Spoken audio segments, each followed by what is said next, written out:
Quinn with time. Uncorks it. Ashton Hawkins shakes and scores.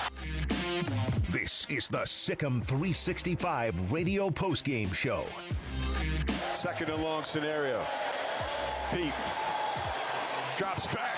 Doesn't have much time. Garmin Randolph makes quick work of him. Now here's David Smoak.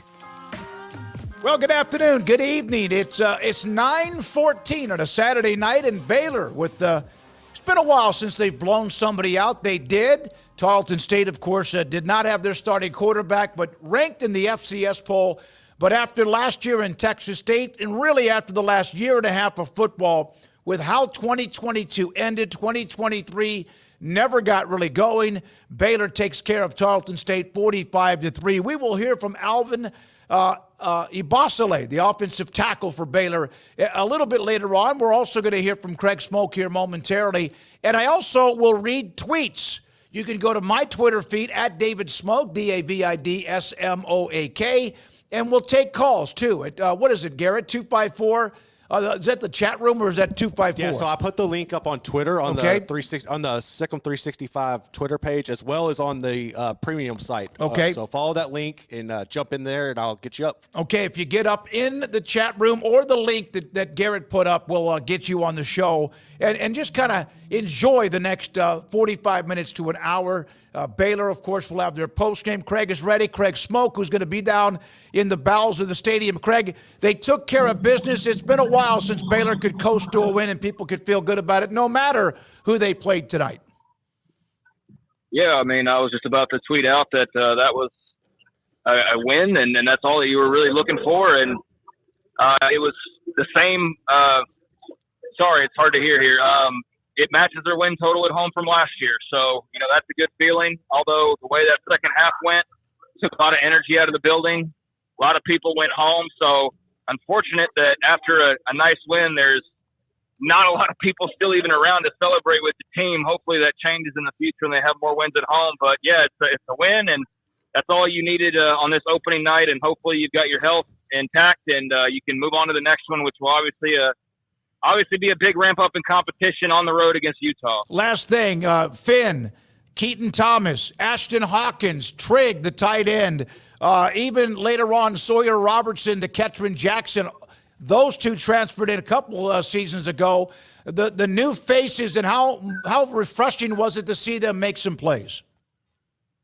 I mean, it's just refreshing to see anybody in general make some plays. But, yeah, I mean, certainly with all the investments that you made and bringing those guys in, they were meant to come in and be playmakers for you. And, it's the first game, so time will tell. But I think you got a nice return on your investment with those guys finding the end zone in some cases. And, there's definitely some things to clean up. Daquan Finn turning the ball over, yep. That comes with the territory. But they were very fortunate that was against a team like Tarleton, and it didn't have any effect on the game. He plays like that next week, he'll have 5 interceptions, and they'll get blown out. So that's just part of the deal. But overall, a good night, not going to nitpick too much. I predicted this was going to be a 52-10 game, and I wondered if 52 was asking for too much, and it should have been 52. It should have been more than 52. It should have been more like 60 on the board. But only giving up 3 points, I think you're happy about that, and definitely a bit of an improvement just on the surface from what we saw from a year ago. All right, Craig Smoak headed into the post-game media with a few Baylor players, and also head coach Dave Aranda will speak at some point. Alvin Ebosele will join us when we get him.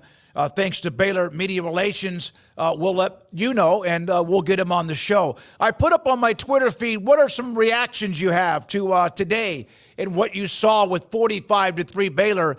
From Baylor.Bears, lots of miscues, especially in the second half, but can definitely see the path to get to a bowl, especially with other teams like Tech and Houston right now struggling. Houston, last I looked, down 24-0 to UNLV. Tech is trying to put Abilene Christian away, and it's not that easy. Last I looked, 32-21. We'll update the scores a little bit later on. The defense looks better. Thank you, Daniel Acton. Daquan Finn needs to be more patient. There's no need to throw the ball into double coverage. I'd rather he take a sack, throw into double coverage or triple coverage, and risk an interception. I said, Garrett, maybe even weeks ago, that what we heard about Daquan Finn is he has the skill set. He doesn't have the strongest arm, but the throw he made to Hawkins and a few others, the one he made down the sideline to Ketron Jackson, made a nice throw to Monterey. But he is liable and he is loose with the football. You can do that against Tarleton State. You cannot do that next week against Utah, but it is his first start. And overall, I thought he played pretty well. Yeah, I mean, I think it's really just going to come with the rhythm out there and getting established in this offense and getting to know your receivers and get on the same page. I mean, it's going to come, but I think you've got to be smarter and understand that as you get into Big 12 play in particular, those tight windows that you had at Toledo aren't going to be there because of the caliber in the secondary. So I think it's going to be an adjustment, but get a couple weeks under his belt, he should be able to get it going. King_Sebastian5 ready for Utah to get a hold of this team. We will, of course, have coverage on Utah Baylor next week and have some interviews for you from the Utah Utes side of things throughout 365 Sports next week. Also from TLR, great job by Richard Reese. It was so nice. After last year, it just seemed like they I don't know what. And then he ran those two kicks back for touchdowns against West Virginia. Richard Reese today ended up with 10 carries for 78 yards. He didn't break anything along, but it was early in the process. They put him in the game. Pendergrass got most of the other carries too, which he does some pretty good things as well. Let's see. Baylor with 259 yards passing, 159 yards rushing, 418 yards of total offense, and Tarleton State with under 200 yards of total offense tonight in their game with Baylor. Also, Sawyer Robertson played through a touchdown pass to was it Ketron Jackson? Yeah, Dice Dom. Yeah, yep. And then Nate Bennett, the young man, the freshman, came in and completed a pass and I got a chance to see the third-string quarterback on the depth chart. And by the way, a pretty good gun. Garrett? Yeah, so we have some people here. Let's try this. Let's go to CP4BU. All right, CP4BU, thanks for your time. Good afternoon. Your reaction to Baylor winning 45-3. Unmute your mic. Unmute your mic if you don't mind. All right, they're gone. Kyle, we're coming to you, Kyle. Kyle, thanks for your time. Smokey with you. Garrett Ross on 365 Sports, 45-3 Baylor. All right, Kyle dropped. Go to Jake the Snake. Jake the Snake is next. Everyone be patient. We'll get to your calls if we can. Jake the Snake, go. Thanks for your time. Hey, I thought it was pretty good. I was a little worried and disappointed by DeQuan's kind of lack of protection when it came to the interceptions. But otherwise, I mean, definitely dynamic with his feet. Offensive line's a little concerning, but hey, I mean, shoot, I think we scored more points tonight than we did in another game last year. And so all positives on that front, but a lot of work still to be done by the team. Yeah, DeQuan taking off on that zone read after 3 or 4 handoffs to Richard Reese, and he goes, at 35, 40 yards, whatever it was. That's what you see from him. He made some nice throws, but, yeah, he's got to be careful because you know that Utah's defense is stingy and really, really good, and they get to the football. But we saw the good from DeQuan Finn, and we saw the parts that they have to Jake Spavital, the offensive coordinator, has to work with. Thanks for the call, Jake the Snake. Again, if you want to jump into is it the chat room, Garrett? Is that what it is? It's just it's a link. It's you'll come in like you were going to join on a Zoom. We won't have your video. We will have your audio up, and you'll be able to ask anything you want. Okay, I'll do that. I'll read a couple more tweets as well. From ex-Texan 1996, the flaws with this team are obvious. The offensive line appears weak. Finn's arm is weaker than I imagined. The run game is going to struggle all year. Yes, the team improved, but I don't see more than 5 wins this year. That's a pretty tough critique, but I'm not going to disagree with you. I think let's not forget, this game was never close. Now, it shouldn't be because they're playing Tarleton with a quarterback, 2 or 3 down the depth chart. Yeah, they were on the third string. We saw some plays from players, and especially when you go out and you get your transfer portal. DeQuan did throw for 2 and ran for 1. Yes, he made mistakes. That's going to happen too, and he's got to clean it up. We saw Trigg, the tight end from Ole Miss, Hawkins from Texas State, and then Keaton Thomas, the pick 6, the junior college player. All of them made plays, and then even we saw, again, when you can empty your bench, win a game, especially for a team that won 3 times last year, and they struggled to do anything, it can't help but gives some extra little oomph to everybody inside the locker room in the postgame. No, it can. I was also really impressed with Jackie Marshall. I think he did he good was job yep. of like sealing the edge and then just flying around from the backside when Tarleton was trying to run away from him. He was made multiple plays where he ran the running backs down from the back. But as a whole, I think the defense looked significantly better as far as swarming to the ball and gang tackling, and that's only going to get better as the season progresses. So I'm interested to see. They show some flashes there. You can see guys have made the steps they needed throughout the offseason to take it to the next level. It's just about being consistent and putting it together against Big 12 competition. Let me update you on some Big 12 games. Houston is being shut out with a minute to go. Tough start for Willie Fritz. 27-6, excuse me. UNLV, Barry Odom with just a minute to go in that game. Abilene Christian and Texas Tech, 42-35. The Red Raiders and Joey McGuire just kicked a field goal, 42-35. Abilene Christian, 369 yards passing from their quarterback and 3 scores. Taj Brooks has 100 yards for Tech. That game is 8:32 to go in the fourth quarter. BYU 31-13 over Southern Illinois. 12 seconds to go third quarter. Retzloff, by the way, got the start for them. Arizona, New Mexico, Wyoming, Arizona State play with that Pac-12, now Big 12 after dark.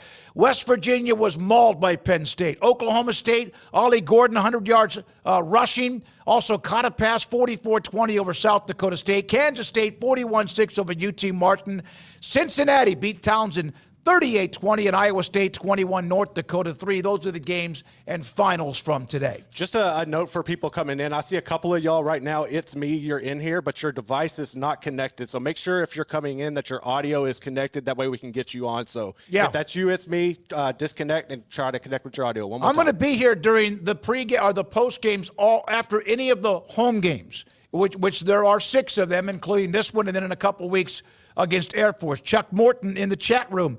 The wide receivers need to get more separation, and the offensive line needs more work. That's going to be a work in progress for Coach Mason and company, because so many of them came in, and that's a position that you need continuity, and that might take some time. And you don't have time because Utah is right around the corner in 7 days. Utah won their opening game, of course, big on Thursday night. Colorado won Thursday night, too. We mentioned that during our pregame. Kansas won big. UCF won big. And then TCU last night rallied to beat Stanford 34-27.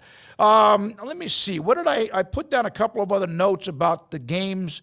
Part of the game tonight. Listen, it was 28-0 at halftime, and Tarleton missed a field goal, hooked one left. But Tarleton had 58 yards offense. We could say it's Tarleton. It's an FCS team. Well, so is North Dakota State, so is South Dakota State, whatever. Now, again, they lost their quarterback. That is a big factor, too. But I think for a fan base that went through what was like watching players in mud or quicksand, not even that, concrete last year, I think you take the win, you enjoy it, you can critique it, you can even pick it apart, but I also think you should try to, at least for one night after last year, enjoy the win, no matter the fact that you expected them to perhaps beat Tarleton State. I don't know if anyone expected, though, 48-3. That was the final score. Baylor goes to 1-0, 45-3, excuse me, with the win. We have Marty. Marty, thanks for your time with David Smoak and Garrett Ross. Marty, good afternoon. Good evening, excuse me. Marty, go ahead. Hello. Marty, we can hear you. Go ahead. We lost him, I guess. Yep, lost him. By the way, in that Abilene Christian Tech game, it's now 7:20 left, fourth quarter. And Abilene Christians at the Tech, they just crossed over midfield at the Texas Tech 45-yard line. I can't even imagine. Phil Bennett is at that game. He texted me earlier today. He's at the Texas Tech game, and not by Notre Dame and A&M, 13-6 Notre Dame in a defensive struggle. That game, A&M's got the ball near midfield in a 105, 6, 8, 10,000 people, of course, at Kyle Field. But they just started the fourth quarter. The Aggies are inside Notre Dame's 40-yard line. I got most everything that I don't think this gives the fan base a goose, and I don't think it should give the fan base a goose. but I do think that you should enjoy it. It doesn't mean you're going to go like 3-4-0 because you could get mauled next week up in Salt Lake City. But I do think that when you have struggled, and the last couple of years have been a problem, that I think you take it, you win. Like, look what's happening with Tech right now against Abilene Christian in that game. Would you like that? No. You want to remember Texas State and what they did? So enjoy it, but don't sit there and like start thinking about getting bowl game tickets. No, I wouldn't. I mean, I think, look, you could see the areas that still need work. I think if you look at this team as a whole, and it's only one small sample size, but they're about what we expected them to be. They've improved from last year. If they handle their business, they can be a bowl team, but it's not going to be easy. They're going to have to, and the road ahead is going to be more difficult. It's just going to be tighten up what you've seen, but especially on the defensive end, as many teams took advantage of them last season, to hold Tarleton, and granted, it's Tarleton, but you held them without a touchdown. That's something to be proud of because when was the last time you were able to do that? Yeah, and I thought they ran to the ball well. There's a few places where I thought Baylor's team speed could have been better, but they ran to the ball well. They had the pick 6 from Keaton Thomas, and I think that can be contagious. Kyle Visser, who's a huge fan of college football, he's with us during the week. Houston cemented its spot for the top draft pick next year. Obviously, he's talking about the Houston Cougars at a very difficult start for Willie Fritz and company as UNLV beats them up. Let's see. Bobby B., we did what we needed to do. And, Bobby, you can say we, and any fan can say we. We won't say we, you, us, or them. But Bobby B., we, Baylor, did what we needed to do for Tarleton, but we'll get gashed in Salt Lake City if we don't tighten up somewhat things on both sides of the ball. True. That's fair. Yeah. Yes. Fair comment. I don't have anything to argue with you about that. Somebody asked me in a tweet, what are some of the things nationally that popped out to you? You can get in the chat room. Get on the show. We'd love to hear from you. But when you get in, make sure you get in, lock in, and then also make sure you unmute your microphone, too, or your phone as well. Georgia beat the living hell out of Clemson. Oof. That game initially was like it's going to end up 9-7. But then Georgia just boat raced Clemson, and a lot of discussion about, there you have Clemson again. They won't take in transfers. Georgia does that to a lot of people, by the way. Yeah, they do. But they beat the hell out of Clemson today. Texas did. I thought that Wyoming would maybe score a little bit, like 52-14. Never had a chance. They got a chance to play Ewers and, of course, Arch Manning. Everybody's like homecoming king. They beat the heck out of Wyoming. Now Michigan is next, and they're struggling tonight just to get separated from Fresno State. Penn State beat West Virginia up in their backyard. It was a long delay, but they had already started to kind of separate from West Virginia. Tough day for Neil Brown and the Mountaineers. Miami handled Florida. I think it got to within 7 on a long run by the Gators, but they beat Florida in Gainesville. There was a video of the president at Florida shaking Billy Napier's hand at the back of the end zone like, I don't know, hey, you want to meet tomorrow morning? He has a $26 million buyout.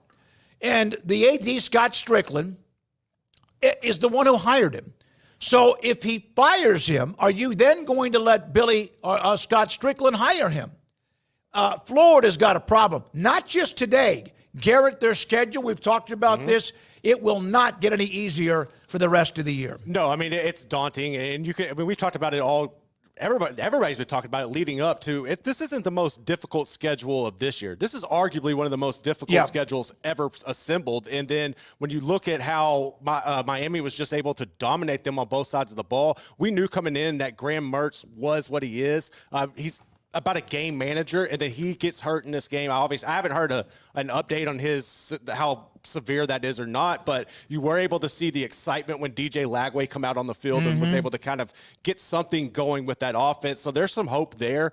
But at the same time, Florida, it's going to get ugly in the swamp this season. It's going to get really, really ugly. By the way, A&M's inside the Notre Dame 5 early fourth quarter. Michigan 23, Fresno State 10, 5 minutes to go in that one. I think Texas is going to have a lot of fun in Ann Arbor. They are hitting Michigan maybe at just the right time. Oregon 17, Idaho 14. There's 9.5 minutes left in that game. Oregon is going to have to settle for a field goal here Dylan Gabriel has 360 yards passing, but there was a lot of steam behind the name of Oregon. They're not, I mean, the Vandals of Idaho are giving them everything they could possibly get. So there's an update there. Also inside the top 25, A&M has scored. Le'Veon Moss with a 1-yard run. They'll kick the extra point if they do. That game is tied. Let me go back to my Twitter feed and see if I got anything new on that. Let's see here. I don't think it hurts anytime you win. But when you have your quarterback who you put a lot of money into, NIL, transfer, right? Yep. They're not. I don't think Daquan Finn is thought to be a savior. He can be really, really good at times. And we can sit there and talk about how he forces throws, and he did a couple of different times. One time he threw a pick, and it was called back because of a defensive holding call. But he gave you a glimpse of his ability to run very quickly. He threw the 2 touchdowns. When you're transfers, who you put a lot of money in, and what you're doing, and they make plays in this game early, I think that's a good sign. Finn, Trigg, Keaton Thomas, and then obviously Ashton Hawkins. I think that's a big deal because those guys made some plays early. Garrett, your mic's loud, by the way. That's a big deal when you do get a chance to do that. Let me go. Smokey, the stadium energy was bad. I thought that was on Baylor. The sound system was quiet. Whoever ran. You know what, Brian? Let me tell you something. I'm so damn tired of fans bitching and moaning about the damn stadium and the atmosphere. You have a right to, but they just won the game. The energy was bad because it was never close. A lot of people left early. I left at the end of the third quarter, and there were hundreds of people streaming out. I'm sorry. They've done a lot to that stadium. It can't do all of it overnight, but to sit there after winning 45-3, and then that's your comment. I'm sorry. I just disagree with you on that. I'm not saying you're wrong, but I just don't think this is the time to do that. Garrett? We have Alvin. Alvin Ebosele, left tackle, starting tackle for Baylor, joins us on our post-game show. Alvin, thank you very much for your time. I know it's been a long and hot night. So 45-3, you guys dominate. What is it like just as a team who struggled last year? What's the feeling with you and in the locker room, win a game and win it easily? I mean, it's incredible. Like you said, like after the ways that we struggled last year, like coming together and getting a win like this is something that's definitely well needed for like team morale. And then now everyone who played on the field and everyone who was watching knows that like it's not the same team as last year. Like we can really go out and put some points on the board, and we can stop people from scoring too. How important, Alvin, was it to get off to a nice start? Everyone said that throughout the week who had a chance to talk. Even Dave Aranda said that. But to have Daquan gets loose for a long run, and then Ashton makes a play, and you guys jumped out with some of the newcomers and transfers. How much does that help? Oh, that was critical. Like it just builds a whole bunch of momentum. And once we got momentum, we can just keep building and building and building. And that's how we start rolling people. So you ran the ball pretty well. Richard Reese got a lot of carries early. Dawson did, and a lot of people played. What was the mentality among the offensive linemen to try to at least get some push and run the ball better this year? Well, the idea was that we're bigger than them, we're stronger than them, we're better than them, and we got to prove it. So really it was just getting off the ball quick, and then ramming the ball down their throat. Like make sure that we're getting moving up front, and then with the tempo as well, make sure that they can't get set. And even if they do, that they're tired, so we can just keep on running and running and running. Hey, you guys practice in some – I know you're indoors a lot too, but, I mean, it's hot. You guys have been doing off-season ever since that last game against West Virginia ended. And you get in shape and all of that with what Vic Valoria and company do. What was it like tonight on the field? Was it hot, steamy, muggy, or was it okay? Nah, it was cool. This the kind of thing that we've been living in for the past 6 months. So we're really used to it. Like we're used to being uncomfortable, and really the environment is our friend because it's not going to help our opponent. Alvin, you have Utah. Enjoy this night. I know that even Dave Aranda and the staff says that to you too.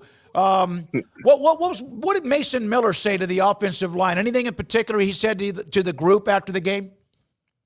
I mean, basically that we did a good job up front, being physical, being aggressive, playing fast, but we still got a lot of stuff to clean up before next week. Well, let's speak about that. I know you want to enjoy it. You got to clear it. You get a little time to do that because, again, last year was rough. Utah was like, you played them last year and had that game kind of won and they got away from you. Your thoughts about playing Utah in Salt Lake City because they're very, very, very good, as you know. Oh, I'm so excited. Like, I actually can't wait for the game. And I know it's going to be a tough environment. The stadium's loud, high altitude. All that is just really noise. Because at the end of the day, like, it's just football. So we really just got to go out and play, do what we know how to do. And I'm excited. I'm really excited to do it against a high-tier opponent. What was it like in the locker room? Was it just like, okay, we took care of business? Or was it nice to win a game? What was it like? I mean, it was excitement, obviously. Like, I mean, regardless of the opponent, a win is a win, and Yep. we're all going to enjoy it. What so, do you, yep. I mean, the idea is to keep on getting wins and keep on re-experiencing this feeling. Grade yourself if you don't mind. Give me your grade, and then we'll let you go, and we do appreciate your time. Alvin Ebosele, offensive lineman at Baylor with us on 365 Sports. Give me your critique of you tonight. I say maybe a 6.5 out of 10. The sack I gave up early in the game, it's inexcusable. Like, it's just silly technique, me not paying attention. But otherwise, I think I did well. I still could have always played better, but it just gives me stuff to work on for the next week. Alvin, thank you very much for your time. Alvin Ebosele, offensive lineman at Baylor. They have Utah next week. A nice win, 45-3. They take care of what they had to in front of them tonight. Now, clear it, fix it. If you can, tweak it. Do what you can. It seemed like, I think, health-wise, the team came out of it pretty well from what I could tell. A couple of guys went down, but it looked like they got off pretty much on their own. And now, of course, it's an entirely new animal with Coach Whittingham and what Utah brings to the table on Saturday next week. We have Sharon. Sharon, thanks for your time. Sharon, good afternoon, good evening on 365 Sports. Your reaction to 45-3. Sharon, you're there. Go ahead. Oh, boy. Are you talking to me? Yeah, well, no, you called us, so yes, of course we are. Go ahead. What's on your mind tonight? Yeah, go ahead. Okay, well, so I'm not used to this format because this is new for me. So I was just mainly calling to listen, but since you put me on the show, then I'll come with a question. My husband's here with me. Maybe he has one. What do you have, baby? All right. I'm just so proud of the way they played. I had to watch it on ESPN, and I'm just so proud of Finn and as well as Sawyer Robertson at the end of the game. They look great. They need to clean some things up, some false starts and stuff like that. But I'm very, very proud of the boys tonight. That's right. We got some work to do, but they looked great, and we appreciate you, Smokey. You do a great job with all this stuff. So next Sharon, time we will be ready. Yes, ma'am. Give me your husband's name, too, since we said yours. What's his name? His name is Doc. Doc and Sharon, thank you for the call. Appreciate your time and being a part of us, and thanks for the nice comments, too. I mean, enjoy it. Now, I got on Brian a little bit because he started talking about the stadium energy was bad. I thought that was on Baylor. Really? No. I was there. I didn't expect it to be like Kyle Field.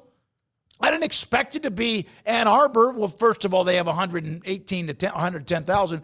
I thought it's an opening game. The freshmen, the line was packed. That area was packed. The students were doing what they could do. It's not like you're going to get with all due respect, we really have great respect for Tarleton State with what they've been through to get themselves in Division I after the transition period. We've had their president, AD, and Coach Whitten on. Mm-hmm. It's not like that crowd was going to come in with their mouth frothing with the game against Tarleton State. But getting it, like they got the ribbon boards. I saw sponsors' names. Is it done? Is it perfect? No. I like what I saw with the Magnolia area in the above the berm. I thought there was a difference. I thought some of the people that were during the breaks that were entertaining the crowd were much more energetic and real. But again, I know that it just seems like that no matter what Baylor does, and especially when you don't win, there's always something about outside of it. That's okay. I don't see that because I'm not there for that. I'm there to cover the game. But that's okay. He said stats were wrong, updating down and distance. Listen, if they were, and I looked at the stat board, I thought that they had better stats this year than they normally have with the scoreboard. The down and distance, I don't know if that was, I wasn't like focused in on that. But if that's true, they'll fix it. They need to. If it's true, they'll fix it. Brian also said this: we won, but I have some significant concerns about both lines. Offensive line struggled. Thought, hey, you know what? I know the offensive line didn't go out there and act like they could just beat people up. They had 400 yards offense. Okay, that you expected them to be able to do that against Tarleton. I will say this: do y'all remember the play where DeQuan Finn sat in the pocket for what seemed like 3 to 5 seconds, tapped the ball, looked for receivers? Tell me one time they did that as any quarterback last year. They took the snap and ran for their lives. And they ran the ball efficiently. But no, again, Utah's a different animal. And so we'll see what happens next Saturday again in Salt Lake City. Garrett? We have Rick. Rick, thanks for your time on 365 Sports. How you doing, Rick? What's on your mind? Mute. I think you got the mute button on, Rick. So let's do this, Garrett. So you're the one running the ship. Mm-hmm. You have all that in front of you. When somebody gets in the, I guess what I would say, like in the chute, and they want to come on the show like Sharon did, what do? Tell them what they do. Let's just make sure we get this out and we can do it again. So you just come into the chat room. Okay. You'll pop up down here. I will see your name. And then make sure your audio is on. I'll put you up on the board when we call your name, and you'll be able to talk the way Sharon and her husband, Doc, were able to. But they have to take the mute button off, right? Yes, correct. In the chat room or on their phone? On their phone. They'll see it on there. You have access to it. All right, here's an update. You want this one? What we got? Here's an update. My God. Texas Tech 45, Abilene Christian 42. And Abilene Christian is at midfield. And there's 1:57 to go. Tech led that game 22-7 first quarter. It's 45-42 Texas Tech with the lead. Abilene Christian with 2 minutes left. 1st and 10 at the Tech 48-yard line. Right there should be every reason Baylor fans should be happy they went out and took care of business tonight. Abilene Christian and Tarleton are not that far apart when it comes to what they can do. And you see what Tech is struggling with. So be grateful that you went out and took care of business tonight. Well, and again, that doesn't mean you can't look for something better. You want something. I get all that. Maverick McIver has over 450 yards passing against the Tech defense. And again, they have the ball. Yeah, that needs to be in Yellowstone, the series, on Paramount or wherever it might be. All right, you want to jump in. Let's see. Medal. Give Boise the Heisman. I want you to know something. I don't have the picture. I had mail today in my P.O. box. I had a video. I had a piece of mail in a cardboard box from Idaho, from Boise State University. I'm going to try to send it to you, Garrett. I don't know if you can get it fast enough because I know we don't have a lot of time to stay. I'm going to send this to you. If you could put this up, I'd appreciate it. I had a box, and it's a video game kind of replica with Ashton Genty on the cover. I gave it to Craig because, honestly, Craig has been promoting him more than anybody has. He had a monstrous 267-yard school record rushing, 6 touchdowns, and they had to score Georgia Southern 56-45. I sent a text to Jeremiah Dickey about that. But this video game, and we'll try to get it up if we can, I want to show you that's the Heisman campaign. They are doing a great job, and then he goes out and has a monster game against Georgia Southern. BU at 12 with Patrick. Texas Tech is ready to score. Let's see here. ACU and Texas Tech territory. Yep, we mentioned that. Offense C+, defense B. That's from BU Patrick. Matt Clark, ACU has tied it up. Again, I'm going to try to keep I feel like a weatherman when there's severe weather in the area. That game 45-42. My goodness. Abilene Christian is now, they got second down. They're back at their own 49-yard line as they just lost 3 yards on a run. All right, let me go back to my Twitter feed as well. Baylor, let's see here. Okay, yeah, that was you posted that up, Garrett, on the feed. Glad to see Sawyer Robertson in, even if late in the game in the second half. Sikkim Sawyer, that's from TLR. You know, he threw a touchdown pass to Ketron Jackson. Nice one. You're right. It's nice to see him. It was nice to see Nate Bennett. Here's what we get. We get this, what basically is a roster and then also a 2 deep. This is what we get, all right? And then all the roster. I had today, I was just doing this the whole time. I constantly looking for the new names and numbers because they were able to get to the bench, not just the second level, but they were able to get to the bench pretty quickly. And I'm sitting there going around doing this the entire night, really, especially at the end of the first half and also in the third quarter. You got to keep updating that Abilene Christian game. Now 4th and 4 at the Tech 42, 36 seconds left. They just completed a 4-yard pass. McIver has 460 yards. Baron Morton, 382 and 4 touchdowns. So this game with Abilene Christian and Texas Tech going down to the wire. Meanwhile, A&M is about to punt from their 25. That game tied with 6.5 minutes left at Kyle Field against the Fighting Irish of Notre Dame. And Notre Dame will start their drive inside about their own 20 with still plenty of time left. There's 6:23 left in that game. So, oh my God, Houston was beaten up today. Not a good day for Houston. I thought for the most part for the Big 12, there were some scary moments, but they got through most of it unscathed. Colorado was able to somehow find a way, and Shedeur was great. Travis Hunter was fantastic. Oh, yeah. We talked about it earlier today in our pregame. I do think Colorado's better, but then last year, let's not forget, they were 4-8. They will know, and Nebraska will know. Matt Rule and company won today like 40-7 against UTEP.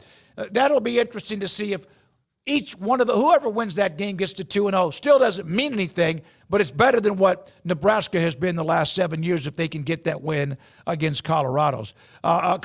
Metal. Fritz has a very long rebuild. Yep. But he does that. That's what he's done. Did it at Sam Houston State, did it at Georgia Southern, and did it at Tulane. So I did not expect this. What was it? Last I looked, 27-6. They really struggled. I didn't expect that. But at the same time, my goodness, what a crazy game. Arizona scored early against New Mexico, that game at 7 apiece. And Abilene Christian, first down at the Texas Tech 26-yard line. Man. 24 seconds to go. They're in field goal territory. If they can convert that, they might throw a couple of more. Now they got pass complete for 7 yards. First play, they're at the Texas Tech 26. I believe that's where they were. I'm going to stick with this until we get out of it. If you want to get on real quick, you can still get on real quick. We'll get a couple more calls if you get in the chat and get yourself in queue. The Ashton Jetty thing, I can't get it to load because of how I have this, but we will have that on Monday's show on 365. All right, that sounds great. Texas Tech, it's McIver, 476 yards, 15 seconds left. They are at the Texas Tech 4. This would be unbelievable. Our friend Kim Coulter, Katie Rader, and others, they may not be around on Monday to be a part of the show. This might be karma because they were going at Paul. Oh, about Florida State? Yeah. 495 yards, Maverick McIver. And Abilene Christian is at the Tech 4-yard line, second down and a yard. They clock it with 15 seconds left.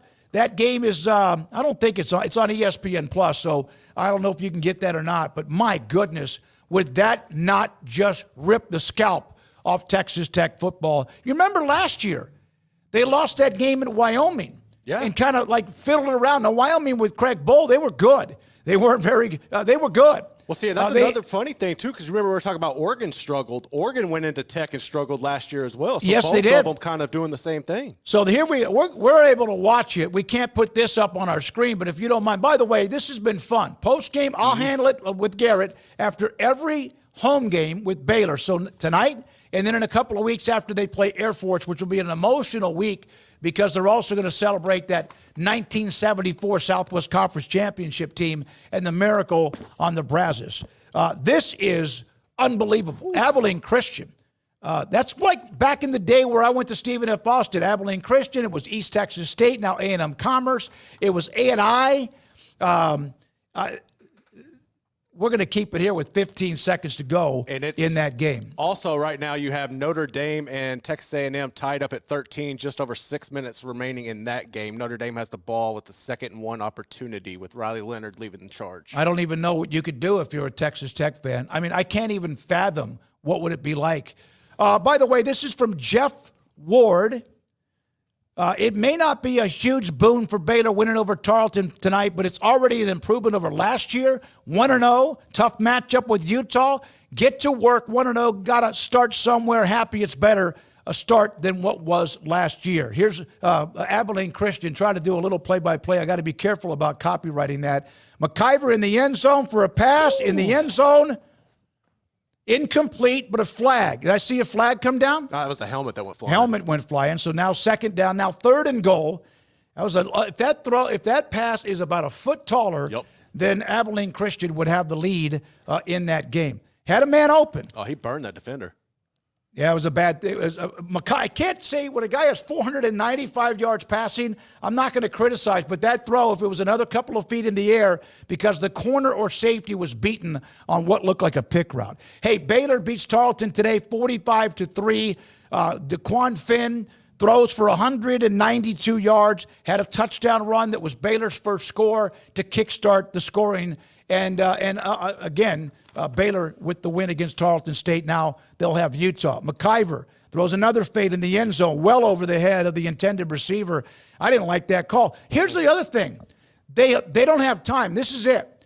It's 7 seconds left. McIver just threw a really bad throw. Now they're going to try to kick the tying field goal. This baby may be going to overtime. We'll wait for the field goal attempt. But Abilene Christian's coach is frustrated, but what a game. McIver's the throw on 2nd down from just 2nd and 1.